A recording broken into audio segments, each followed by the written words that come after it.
Tonight's concert was chosen to coincide with the release of a phonographic evidence of Gonzales, which will eventually be findable by you. And it's coming out on a label called Fantasy Sounds. Let's talk about the new record. Seeing as how you brought dance music up, and you've been working with Boys Noise, and yeah, Boys Noise produced my album.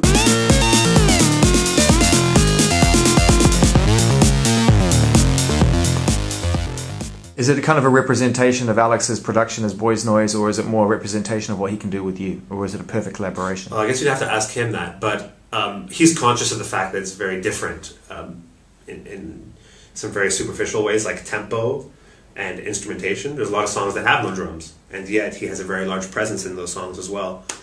And there's a lot of ballads, a lot of slow songs, a lot of very Gonzalian, melancholy songs. Mm-hmm. So in one sense, on the overall level, and it is a Gonzales album, and the reason it's called, or we're saying it's a Gonzales album, the reason it feels like one to me, is because I had home court advantage. You know, he kind of came into my world. He was the visiting team. How could I ever stop? My position is missionary. I finish on top. And while you're relaxing, I take action. Guinness World Record, I beat it. Michael Jackson. Yeah, workaholic. I spit, sweat, splatter Jackson Pollock, but I'm not an artist. I just work the hardest. I beat it to a pulp. Just ask Jarvis. Studio to studio, I drink juice, produce tons of new shit like a booty hole. Show to show, full throttle. Backstage, no models, no whip through my piss in a bottle. And after the show, some autographs. Man, music is a joke, I try not to laugh. I just try to enjoy the grind. My position is doggy, I come from behind. Never stop, never stop, never stop, never stop, never stop, never stop, never stop, never stop.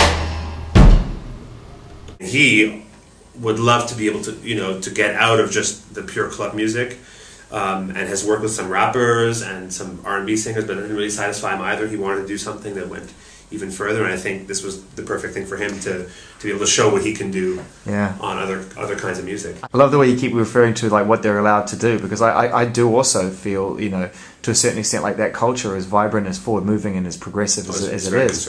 Really conservative, isn't it? You know, it's like once you find a sound, a certain compression, a certain sound, and maybe a certain keyboard or a synth, it's hard to break out of that, you know? But, you know, electronic music and hip-hop, two styles of music that, you know, have actually been relevant and were invented in our lifetimes.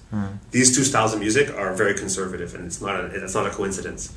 If you're inventing something new, it takes a long time for it to really open up.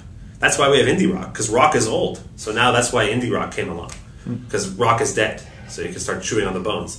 Rap and electronic music, they're not dead. They're like in their who knows what, like midlife or adolescence, who knows. But that's why they have to be conservative. I believe the customer is always right. So if it doesn't sell, it's not going to be Errol's fault, nor will it be your fault. It just wasn't good enough.